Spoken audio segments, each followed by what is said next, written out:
So tonight, I feel like Forrest Gump when I say, and just like that, we're going to complete Revelation chapter 8 tonight. It doesn't seem like we've been here that long, and I have not looked back to see how long we've been here, but it doesn't seem like it's been that long. But just like that, we're going to complete it tonight. And in doing that, we're going to be looking at this last or 13th verse. I'm sure you've looked at it in advance, and it's obviously something different. It's not the fourth trumpet, and it's not the fifth trumpet. It's something in between. And that it is. It's a transition verse. And I would say, although I know there are no chapter divisions in the original manuscript, that it would better be located to start chapter 9, because it is an introduction to the next three trumpets. So it's always been a little puzzling for me why the chapter division was made in this way. I think, 90 whatever % of them are probably done good and correctly. Although there is that chapter, is it 21 in Acts? It ends with a comma. That probably wasn't a good idea. Maybe just leave the punctuation off and then we wouldn't know it. Or put a period instead of a comma. And I could be wrong on what chapter, but it's somewhere 21 or 22 in Acts. And she's looking right now to let me know which chapter it is. That's the kind of help I always need, because I just spout off things and I'm 21 into 22. That time I was correct. I'm not always correct. But I've always remembered that, because I'm reading that and I think, well, there's a comma. Why is there a comma? And then I have to go to a whole new chapter to get the rest of the thought. So here, I would think this verse really needs to begin chapter 9. We're through with that 4 division. Remember the 4 plus 3 equals 7? That's the way the seals were with the 4 horsemen. Then they had 3 other seals. That's the way the trumpets are. The trumpets even more distinctly than the seals or the bowls is divided into this unequal 4 plus 3 equals 7. We're through with 4. Trumpets 1, 2, 3, and 4. We're going to go into 5, 6, 7, and that's what this verse is about. So for me, it should have been in the beginning of chapter 9. It's obviously a transition. There's a pause. The trumpet's been blown in verse 12, and we have some type of darkness and increased, enhanced darkness that's happening in the world. Before we get to chapter 9 and verse 1, we have chapter 8 and verse 13. So there's a pause, a lapse of an indeterminate amount of time. We're curious to know, how long was this period of time between the blowing and the effect of the fourth trumpet and the beginning of the ninth? Unfortunately, we just don't know. So let's just read this verse.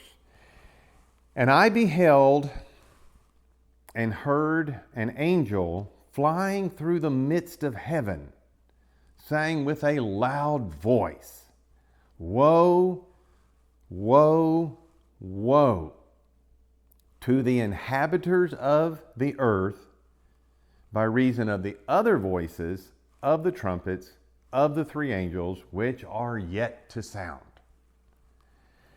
And of course, our early manuscripts did not have any punctuation. But if you're going to put punctuation, an exclamation point is an excellent choice. Because we've just been told this proclamation is in a loud voice. And it's woe, woe, woe to the inhabitants of the earth by reason of the voices of the trumpet of the 3 angels, which are yet to sound. So I've got a lot of information to go through, and so let's start our way through it. The very beginning of the verse, as always, we'll just work our way through the verse. There's not a lot to say about it to connect it to what's before, there will be what's after, but there's not a lot to say. It's just here. It's introductory. It's between 4th and 5th trumpet, and it's definitely introductory for the following 3 trumpets, but there's not much else to say. It's not connected to anything that we have read previously in this chapter. So in the very beginning, we read that John said, I beheld and heard. Most of the time, as we know, John received his revelations by some vision or by a visual representation. And it was that famous phrase, Eiden kai edu, that behold, I saw. And it's a very noteworthy phrase in the book of Revelation. And even just that word, behold, which is Eidon, is a noteworthy word because it is meant to signify some element of surprise. Here, it was something audible. It wasn't something visual. Notice, behold, I heard. This is not Eidon kai edu, behold, I saw. This is behold, I heard. We're never told that he saw anything, but he definitely heard something. And I guess the odds are he didn't see anything, but he definitely did hear something. And what did he hear? Well, we are told that he heard an angel. Right off the bat, we have a textual variant here. So this will depend on what translation you carry around as to what word you find here. But we're going to use this as our own little private, we're studying the Bible together tonight, exercise in understanding what to do whenever we end up with just unusual or strange words. How do we work our way through odd or questionable words? Some of them may be due to translation. Some of them may be due to manuscripts. So let's start with translation. This is very fast because we've done it before. But I just want to show you, here's an exercise of how do we work. Now, I know you might not realize we even have an issue here. I'm cluing you into that. And I forgot to bring my Greek Bible. I had it on my desk and did not load it. I wanted to show that to you. I might bring it next time, where you can see exactly what it looks like in Greek and the notation in the footnotes that we do have a textual variant, what the variant is, the manuscripts where it's found, and how they have chosen to translate the verse in English in that Greek New Testament. You got the Greek on the left-hand side and the English on the right. It's Nestle-Aland's 26th edition, but I'll try to remember to bring that next time. So I realize you wouldn't even know that with this word angel that we might have a problem, but I'm going to show you the problem that we have and what's a reasonable way of dealing with it. And it's not rocket science. It's actually just a lot of common sense. What's a reasonable way of dealing with that? But before we do that, sometimes it's not a textual variant issue. Sometimes it's just a translation. It's just King James was written 400 plus years ago. It was translated in 1611. And as we know, words don't mean necessarily today what they meant then and vice versa. And that creates lots of problems. So people say, well, I'm just not going to read the King James. It doesn't matter what translation. Every translation is an interpretation. To the best of their ability, it is an interpretation, if it's a translation, of what they read in just their manuscript or their textual tradition that they're trying to translate. And that's just one of several. So the King James, though, because it's so antiquated, 400 plus years ago, just has more words. It has lots of them. We're reading it today in our decade going, what in the world does that word, like when it says to wit, T-O-W-I-T. What does to wit mean? We don't say anything to wit anymore. And it's all in the King James. So the word I have reference to here is just a word that's been translated odd by them, and that's in the end of this verse where it says, woe, woe, woe to the inhabitants of the earth by reason of the other voices of the trumpets. It's just the word that we get phonics or phonetic from. The word simply means sound or noise. It could be a human sound, and then it might be a voice. It could be an angelic one, and it might be a voice. It could come from something else, and it wouldn't be a voice. It would be just a noise or a sound, or I think there are some translations, and maybe that Greek one is the one I'm thinking of, who will translate this word voices as blasts, B-L-A-S-T-S. just whatever word communicates what you would think when it says, the phonetic sound of a trumpet. Well, it would be something like a blast. So I always tell people, because I've seen this happen so often, before trying to make something weird out of this, look for a reasonable explanation first. You go, I don't think trumpets have voices. I wonder if this might be better translated by another word. And surely enough, it would be, with something like sound or noise or blast. However, that doesn't solve the problem when we come to a textual variant. Not everything is solved by proper translation of the Greek word. If it's a textual variant, then we have a whole different thing on our hand, and we do have one here.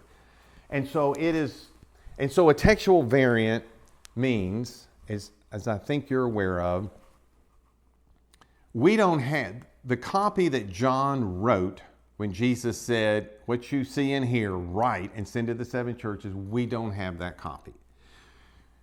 That copy was sent and it was copied. And then that copy was copied. And then the original was copied. And then that one was copied. And some of those copies ended up in Egypt, and some of them ended up in Italy, and some of them ended up in Palestine, and some of them ended up in Syria. And then those copies, as they got older, other people would make copies who lived in, say, Damascus in Syria.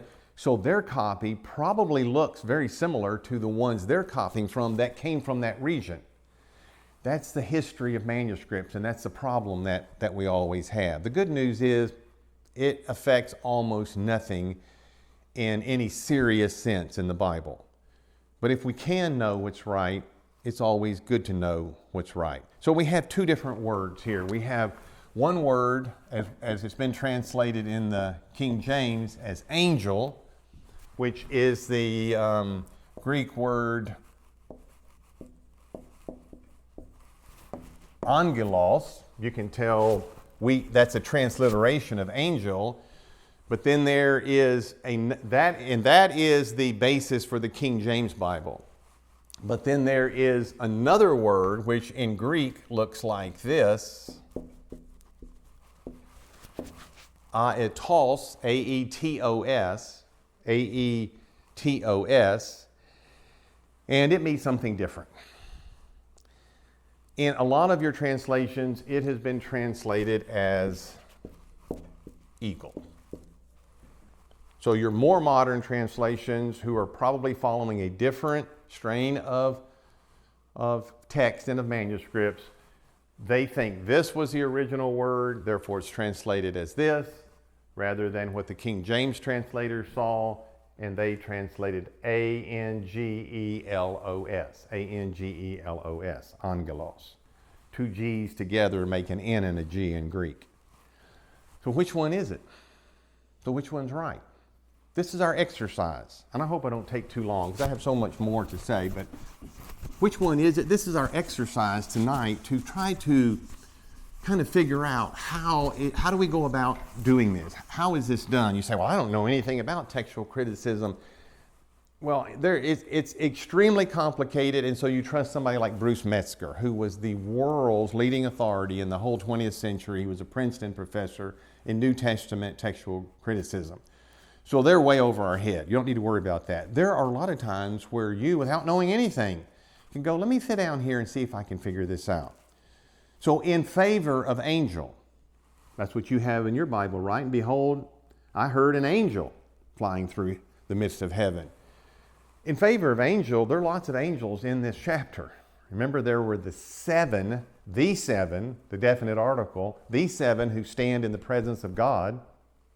Then there was the angel of incense that did what he did in the next few verses.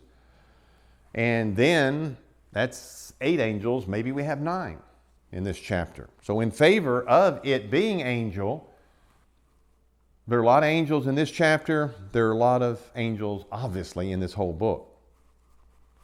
And is it not more reasonable to think that an angel can talk rather than an eagle? And is this not more in agreement with a verse that reads similarly, that does not have a textual variant issue, by the way, in chapter 14 and verse 6. And I saw another angel fly in the midst of heaven. That second phrase is the same as 8:13, having the everlasting gospel to preach. They read very similarly. However, see, you're all in favor of saying, well, I'm sure it's got to be angel. However, let's just use our mind for a moment and think.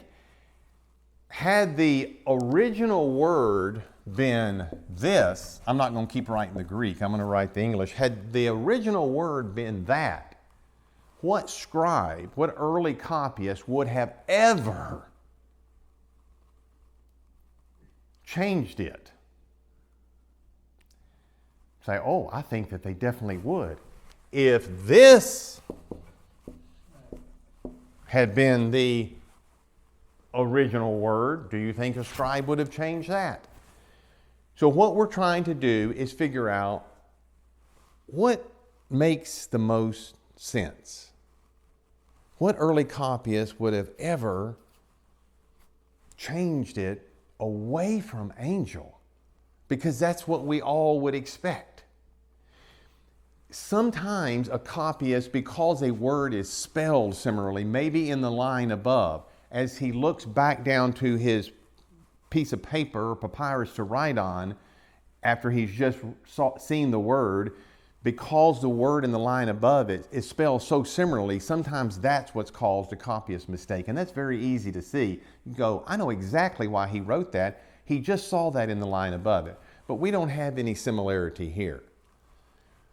But we're just trying to think logically. And so we go according to this old principle. Sometimes the more difficult one, the one that doesn't make a lot of sense, that you really can't explain why that would have been there if it was not the original word, that is sometimes the path we go down. So do you understand what I'm saying? It makes much more sense for it to have been changed from the original eagle to angel than vice versa. No scribe or copyist in his right mind, if angel had been the very word John wrote, would have ever changed the word to eagle. So that is our exercise, and it just involves a little bit of common sense. And I know it sounds a little counterintuitive to tell people to look for what the difficult reading is, the one that you don't really have an explanation for unless it was the original. Because the easier ones we know, oh, they're definitely going to try to make the text sound better and flow more smoothly. He could have easily ascribed, this would be an intentional change, not an unintentional. And he's only following, what he has seen up to this point. And now this particular scribe says, yeah, but I've read Revelation 14 and verse 6. And I see an angel over there flying in the midst of heaven, proclaiming the everlasting gospel. I just think that whoever wrote eagle ahead of me must be wrong. So I'm going to change it to what I think is the correct thing. And so they change it from eagle to angel. But I think that this Greek word is probably, aetos is probably the correct one. And does it make any difference who is doing this at the end of the day? Of course not. So these are things, whether it was an angel, whether it was an eagle, it doesn't make any difference. This message is going to get proclaimed. Yes? So the one evidence for eagle in favor of eagle is what you just gave. But the evidence is in favor of angel, especially that last one about angels talk and eagles don't. Almost seems to trump the evidence for eagle. We're going to get to that. We're going to get to that in just a few moments, but I'm glad you brought it up. We are going to get to that. There must be more evidence for eagle other than and just keep in mind that all the textual critics who've worked for hundreds of years have thought through all of these things. Yeah. They have thought carefully through them. So let's look at this word for a moment. Let's assume for right now that this is the word. What does that word mean in Greek? What it means in Greek is any large, wide-winged, soaring bird. such as an eagle, a vulture, or a kite. Yes, that's a bird. I was raised in Mississippi, and a favorite famous bird down there that I've even seen up here because they migrate is a Mississippi kite. K-I-T. They're not nearly as big as an eagle or a vulture, but kites are worldwide, and kites could be under this word. And interestingly enough, there is a Greek word that strictly means vulture, and it's never used in the New Testament. So the context has to tell us it's probably not a kite. It's probably either an eagle or a vulture, and the context is going to have to tell us which one. There is so much that goes into Bible translations that the average person doesn't appreciate, but I appreciate, and I hope you will appreciate. It's not easy work. You just think, I'll just take that Greek word and find the English equivalent. That is easier said than done. As I've tried to show throughout many of these, that is easier said than done. So you have to give some credence to the work that these people have done. The King James, or the book of Revelation, does use the word eagle correctly in chapter 4 and verse 7 and chapter 12 and verse 14. It's got eagle correctly there. But look over in your Bible at Matthew 24:28. At Matthew 24:28. For wheresoever the carcass is, there will the eagles be gathered together. It's the same Greek word. It's aetos, but it's in the plural. It's the same Greek word. But it's more likely because he is talking about the subject of carcasses, although this isn't 100% true because I have read Bible commentators who are not the birders that I am. That's one of the things I've been interested in since I was a child is birding. So I know some things about birds. And if you read good Bible commentators who don't know anything about birds, they'll say, well, eagles, they don't eat carrion. Yes, they do. That's most of what they eat. And they prefer fish, and that's why they live around water. And if they can find a dead fish on the bank, they're all over that. Or if they can find a dead rabbit, they're all over that. However, we generally think of carcasses or carrion as being food for buzzards or for vultures. And here in our country, we have two different kinds, the turkey vulture and the black vulture, although the same is not true over there in Israel. And in Luke 17:37, you'll find the same thing. And then in Revelation 19, verses 17 through 18, I'll run long if I look all these up, so I won't. We have some unnamed birds. It just talks about flying birds. It doesn't use aetos, but it probably has reference to vultures there as well. Let's continue down this path. I'm back to our verse for tonight. He says that this eagle is flying through the midst of heaven. So John has this bird, or this eagle, flying through, and that's a little odd of a translation, although it's fine as long as you understand what it means. But I think we're all curious, and we see the midst of heaven. Again, don't make anything too weird out of it. It's not in outer space. It's not halfway between here and the moon. It's up there in our air. So other translations will simply say midair. And they'll use the same word in the same translation over in chapter 14 and verse 6 by saying that angel was flying through midair. So once you feel like you have the correct variant, which is aetos, and you've translated it correctly, which is eagle, then you have to try to avoid any, again, unreasonable weirdness and try to look for what is being said. What's the intended meaning or symbolism here? And so then it brings us to our next interesting point, and that is when he saw him flying through midair, he heard him saying with a loud voice. So no doubt that's one reason why an early copyist might have changed it to avoid the embarrassing situation that we would have on our hands of having a flying and talking bird. However, that's not as strange as it sounds. You know what a parrot does, right? A parrot, although he's not going to form a complex paragraph, a parrot can speak very well what he's been trained to say. I don't know if you've seen in the last couple of months all of the Facebook posts of this crazy parrot and law enforcement officers. It's just humorous stuff they're putting on Facebook, but it is pretty funny. But it's a parrot. A parrot can say a whole sentence. If he has heard that said around him enough, he will repeat it. So it's not as strange at first thought as you think that we've got a bird that's talking simply because parrots can talk. And strange, again, as that sounds, it's not without precedent in the Bible. Turn back to Numbers chapter 22. Yes, it would be rare. Yes, it would be unusual. But I think that's part of the point of having an eagle that maybe talks. Numbers 22. Am I in?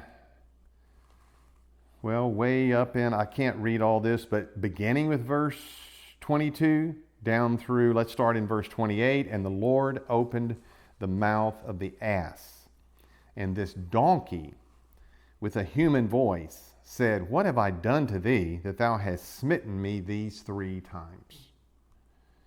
And Balaam said to his donkey, "Because thou hast mocked me. I would there were a sword in my hand, for now I would kill thee." And the ass said to Balaam, "But wait a minute. Am not I thine ass, upon which thou hast ridden ever since I was thine unto this day? Was I ever wont to do so unto thee?" And he said, "Well, you've got a point." And the Lord opened the eyes of Balaam. He saw the angel of the Lord standing in the way, his sword drawn in his hand, and he bowed down his head and fell flat. And basically God goes on to say, had the ass not stopped, you would be dead by now. So you need to be grateful for your talking donkey. Unless we think that is just some Old Testament myth, the Apostle Peter refers to it in 2 Peter 2, verses 15 to 16. I'll just note that. But Peter believed that the donkey actually spoke and that Balaam heard him. So if we believe the report of the New Testament or the Old, then we believe the donkey talked. So it's not as strange as we might think that we could have a talking eagle. Now, not on an everyday basis, but this is an unusual day whenever this bird talks in Revelation 8 and verse 13. What does the bird say? He has an announcement, and he makes this announcement to whom? To the inhabitants of the earth. Again, on this point, I have told you before, that is what I would call, and other people, Bible teachers and readers and scholars have said, is a semi-technical phrase. It's not a technical piece of jargon in biblical literature, but it's semi-technical here in the book of Revelation. It occurs many times, and when you put them all, when you look at the context of all of them, then they always refer to the unregenerate, not to God's people, but to sinners. And when you know that one point, if you didn't know that, you just go, oh, he's just talking to everybody that's alive on the earth. No, he's not, because that's not how that phrase is used elsewhere. So again, I'm not going to look at all these, but just note these and look how many times. 3:10, 6:10, 8:13, 11:10, 13 verses 8 and 12, 17 verses 2 and 8. That's from chapter 3 to chapter 17. That spans a big part of the book of Revelation. And it is very instructive to know to whom this phrase refers. So I just happened to be in chapter 17. So in verse 2, with whom the kings of the earth have committed fornication, and the inhabitants of the earth, that's that same Greek phrase, have been made drunk with the wine of her fornication. Well, that's not speaking of the saints or of God's people. That is speaking of the heathen, unbelieving element. And what was the other verse? I said, verse 8 in the same chapter. The beast that thou sawest was and is not, and shall ascend out of the bottomless pit and go into perdition, and they that dwell on the earth shall wonder. And then he says, whose names are not written in the book of life. So if you look at all of those passages, 3:10, 6:10, our text tonight, 11:10, chapter 13, verses 8 and 12, then these two verses here in chapter 17 becomes very helpful in your interpretation of that particular verse and context to know to whom he is referring. So back to our passage again. This etos, which is probably not a vulture, it's probably an eagle. Why an eagle? Well, again, I'm going to give you some verses, and we're only going to look maybe at one of these chapters, but I think the way the Old Testament uses an eagle in a prophetic judgment oracle has to do with its speed and its swiftness. A vulture just kind of lazily soars, but an eagle, although it can soar, can be really fast at the same time. So I think that's probably the intended symbolism, that this is a message that God said he will get out to all of the inhabitants or inhabitants of the earth. There are just so many verses. Jeremiah 48:40, Jeremiah 49:22, Deuteronomy 28:49, Jeremiah 4:13. These are all using an eagle in the context, at least those last two verses, and maybe the ones even in Jeremiah, probably so, of the Babylonian invasion of the southern kingdom of Judah. That they will come with their men and with their horses as swift as an eagle. So it is found within a judgment context. And especially in Habakkuk chapter 1, verses 6 through 8, you see this mentioned over and over again. It brings me to a question. We're full of questions, but we're curious. We want to know, what is God's word? What is it saying and what does it mean? So, will the inhabitants of the earth actually hear what this eagle is saying? I don't know. We don't really know. Because if you want to start chasing this down, and I don't think that's really the meaning of the passage. I think when the first people heard this said, they just got the impression that the world is in trouble. They are under the judgment hand of God, and that's going to be realized in these next three trumpets. But if you really want to chase it down, then you're going to say, well, won't that eagle have to talk in a whole lot of different languages in order for all the inhabitants of the earth to hear? And so you end up with just all kinds of scenarios where we don't really know. What is interesting is that in the Old Testament, whenever God gave one of these, which I'll be getting to in a moment, these woe oracles, W-O-E, they were judgment oracles against foreign nations. They're written in the prophets. We don't have any indication that those nations ever heard what Jeremiah or Isaiah or Ezekiel said. They're writing it down. It's delivered to Israel. Israel hears it, but there's no indication that those oracles were then carried to Philistia and Edom and Babylon and everywhere else and then proclaimed. Now we know that Jonah was sent to Nineveh. We know they heard the message from that prophet. Woe on that city unless they repent. But it would be a little silly to think that all of those woe judgments in a written form were somehow intended to be carried to foreign nations and for them to hear it. So then we have a related question. I'm full of questions, but I'm not full of answers on these. What about the sound of the trumpets? Will that be audible on the earth? You see, one question leads to another. Will the eagle's voice be heard? I mean, it very well could be. It absolutely could be. And where God can make sure that everyone in their own tongue hears what this eagle is saying. Or is it simply, are we making too much out of this? Are we taking too much of John's experience and trying to say this has to happen exactly this way? You know, I don't know. I can see I can see pluses and minuses in every regard. And the same is going to be true with the trumpets. Are the trumpets audible? You know, we can answer that in one of two ways, no or yes, obviously. We could say no, that only John in his prophetic state hears all of this. You know, there's nothing in the seals. Think back in your mind to the four horsemen. There's nothing in the seals to indicate people knew that a seal had been broken and that something was getting ready to happen. So maybe, again, we're transferring too much to ourselves and trying to make too much out of it. So you could answer the question, are the trumpets going to be heard audibly on the earth by human beings, by saying no? But you can also answer that question by saying yes, because what does a trumpet do but make a lot of noise? That's what the whole purpose of the trumpet is. They're a noise maker. They make a sound.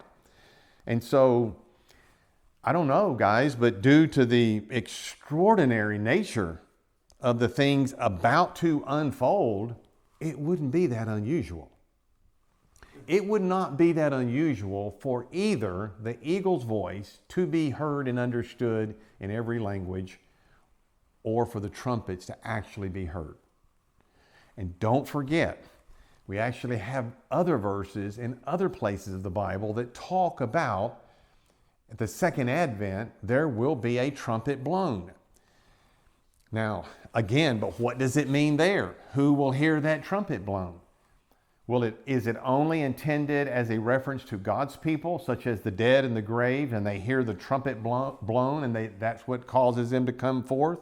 So we've got our 1 Thessalonians 4 passage, our 1 Corinthians 15, our Matthew 24 passage. All of those speak of a blown trumpet.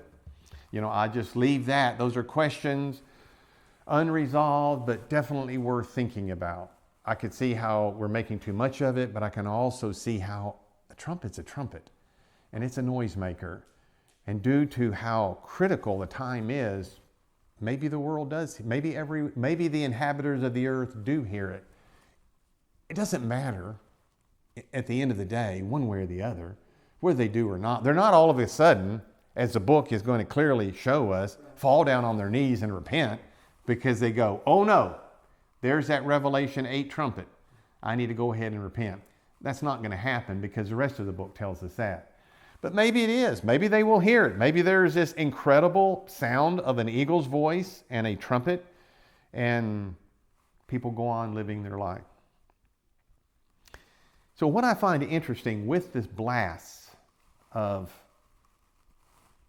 the voice of this, all the trumpets, and the blast of the voice of this eagle, is that, remember where we started this chapter, with 30 minutes of silence. You know, so regarding noise, volume, sound, chapter 8 begins how? Very quiet. And how does it end? It ends with a screaming eagle.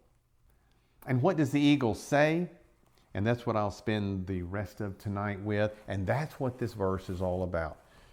Do what you want with an angel or an eagle. You could leave it either way and we're fine. And do what you want with whether people actually hear it or not. We're fine either way. What is the verse? What's the heart or the meat of the verse? The heart or the meat of the verse is in this triplicate, Uai, uai, uai. That's the heart of the verse. Uai, uai, uai. In Greek, which is correctly translated, wonderfully translated, woe, woe, woe.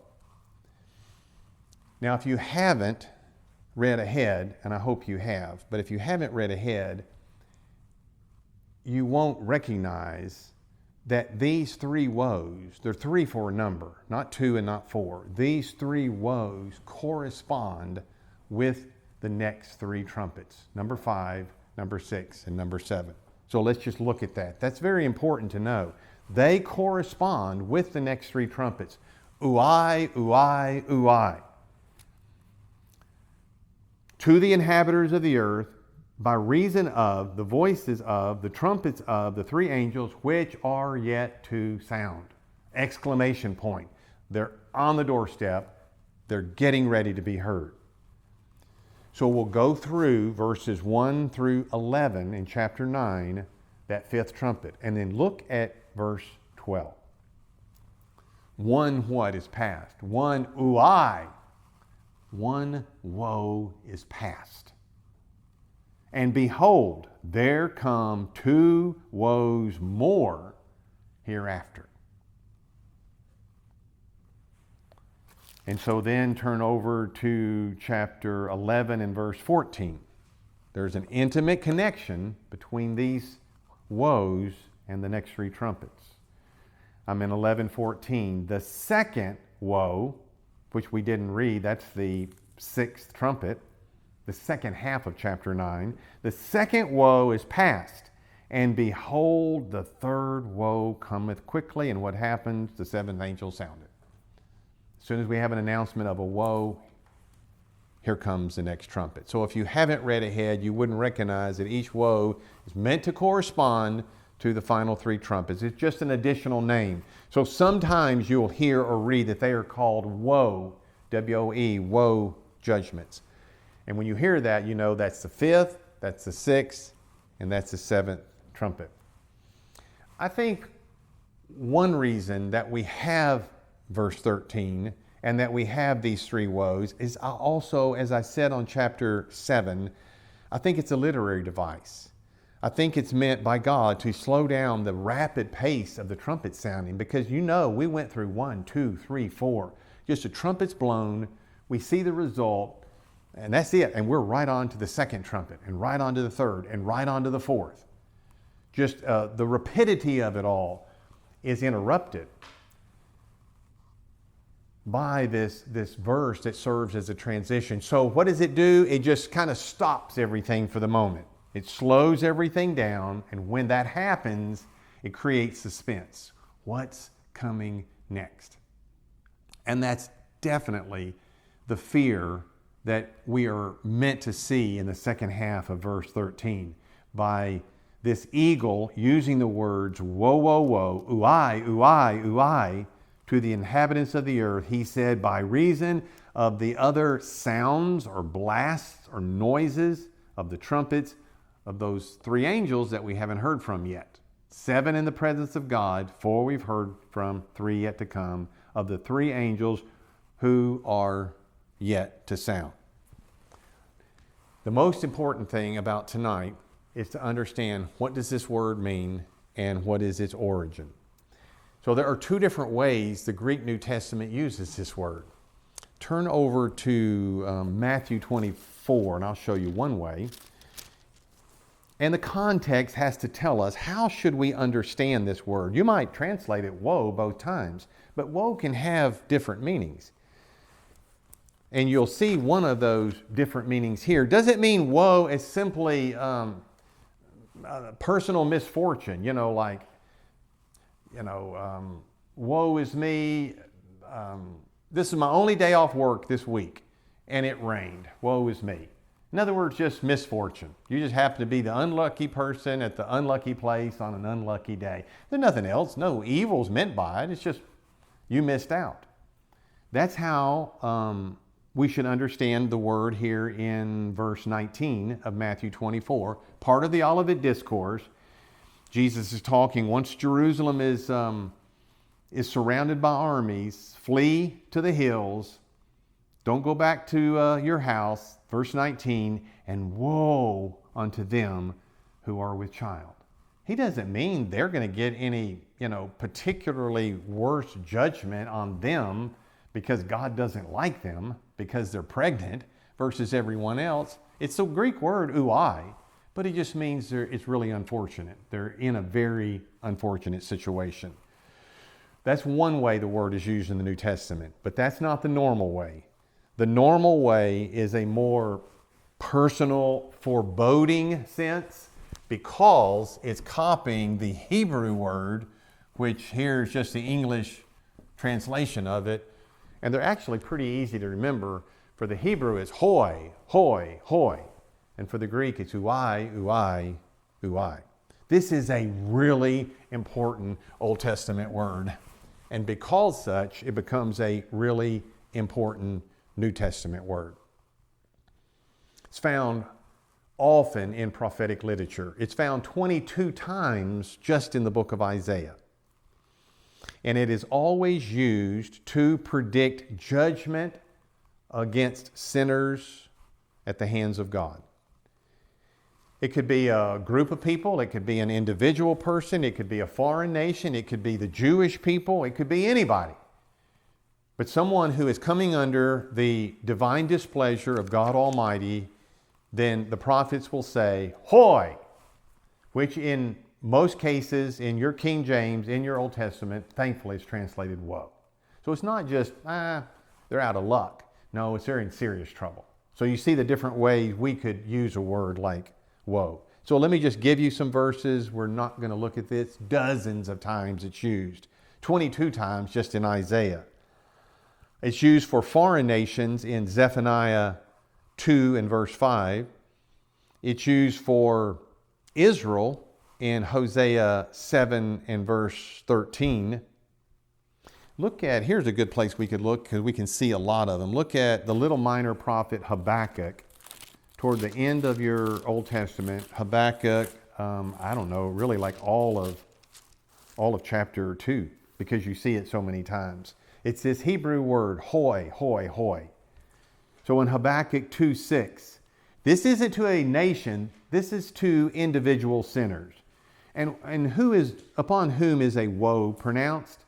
I'm in the middle of Habakkuk 2:6. Woe to him that increaseth that which is not his. Stealing from people.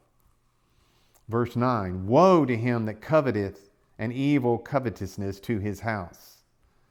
Verse 12, woe to him that buildeth a town with blood and establishes a city by iniquity. Verse 15, woe to him that giveth his neighbor drink, that puttest thy bottle to him, and makest him drunken also, that thou mayest look on their nakedness. Verse 19, woe unto him that saith to the wood, awake, worshiping idols, and to the dumb stone, arise, and it shall teach. And we just see it everywhere. Amos 6:1, Micah 2:1, Nahum 3:1, all your minor prophets, all your major prophets. It's dozens of times it's going to be found in your Old Testament. A very important prophetic word. And because of that, Jesus himself was particularly fond of the word. Turn to Matthew's Gospel for just a quick moment and look at chapter 11 and verses 20 to 22. He's actually borrowing this word, although it's Greek now in the New Testament, and he is borrowing this concept from the Old Testament of pronouncing a hoy or a woe.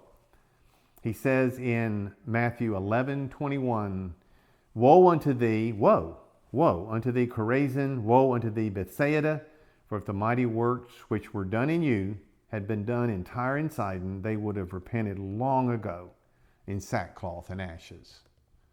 Which is an incredible statement that Jesus had the knowledge as the Son of God of even potentialities, things that could have happened but didn't happen. He knew what the outcome would have been. That's what he said. He said, if these works would have been done there, they would have repented, but you haven't, and therefore your judgment is going to be great. It's an amazing statement when you would study in depth things like the doctrine of Christology. And then look in chapter 18. It gets dreadful. This is toward a particular person. Could be anybody. Could be me. Could be you. Could be anybody who does this. He's been talking about little children. And he was talking about true little children, but he quickly went past that and called any of his disciples little ones. It is a sweet and endearing term. Little ones. And he says in verse 6, whoso shall offend one of these little ones which believe in me, it were better for him that a millstone. And then look at verse 7. Woe unto the world because of offenses, because of sin. Woe unto the world because of sin. For it must needs be that offenses or that sin or that occasions to make other people stumble come. That's inevitable. That's just a part of life. That's a part of being a part of the fallen race of Adam. He said, when he said it must needs be, it doesn't mean that he approves of it. He just means it's inevitable that offenses come, but woe to that man by whom that offense cometh. It's the same Old Testament word, just in Greek form. And then in chapter 26 and verse 24, he is talking about the betrayer, Judas Iscariot. And he says in Matthew 26:24, the Son of Man goeth as it is written of him, but woe unto that man by whom the Son of Man is betrayed. It had been good for that man if he had not been born. And then almost all of chapter 23, which we just skipped over, is a woe against you scribes and Pharisees, hypocrites. He uses it over and over repetitively in Matthew 23. And it's found other places. So I copied this down. I don't know where I copied it down, so I can't give that person credit, but this is not me originally at all, but it is wonderful. Here's what woe or hoi means in Hebrew. It's a technical interjection in prophetic literature announcing malediction in the form of a curse or judgment oracle. I don't know where I read that, but I read it somewhere. And I didn't get it out of a dictionary. I just read someone wrote that who was writing about the Old Testament prophets, and I don't know who wrote it.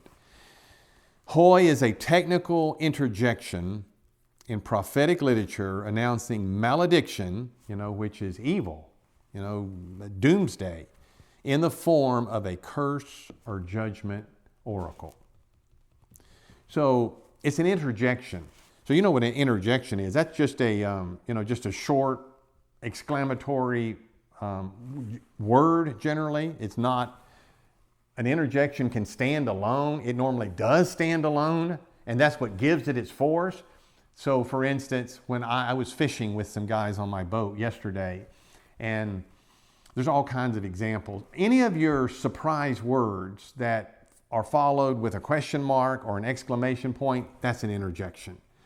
So if they see me walking around the boat and maybe I'm not doing it exactly as I did 30 years ago, the comment they like to make to me is, hey there, old man, are you getting along okay up there? And what do I say? Easy. That's an interjection. And what does that communicate? Everything in one word. Only one word. That's all you have to say is one word.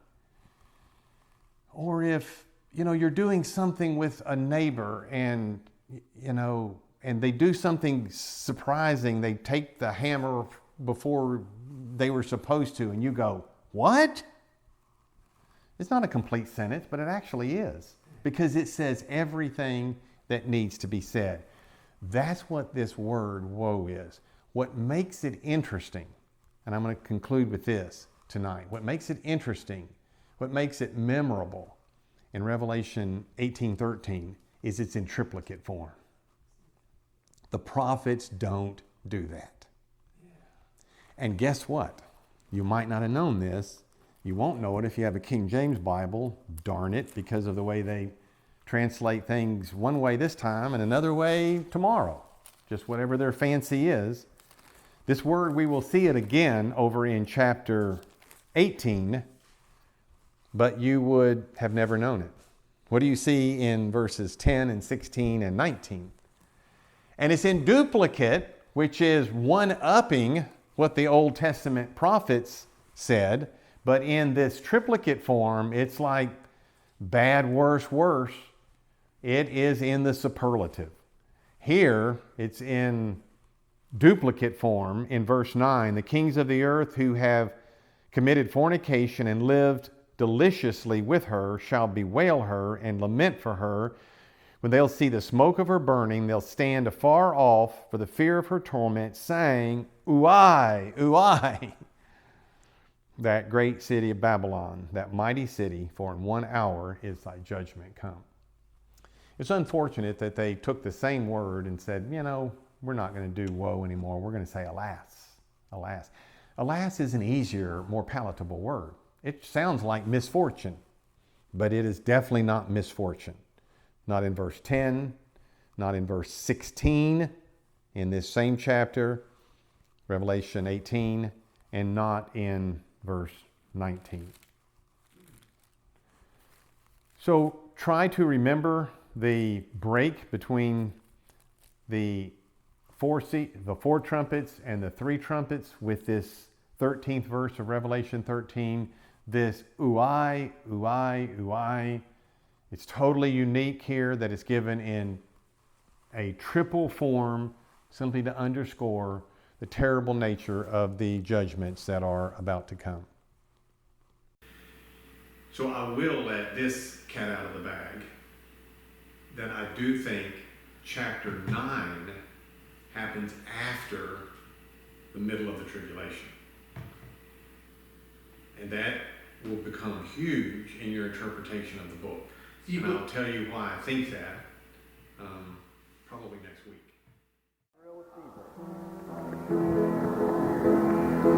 I get so free.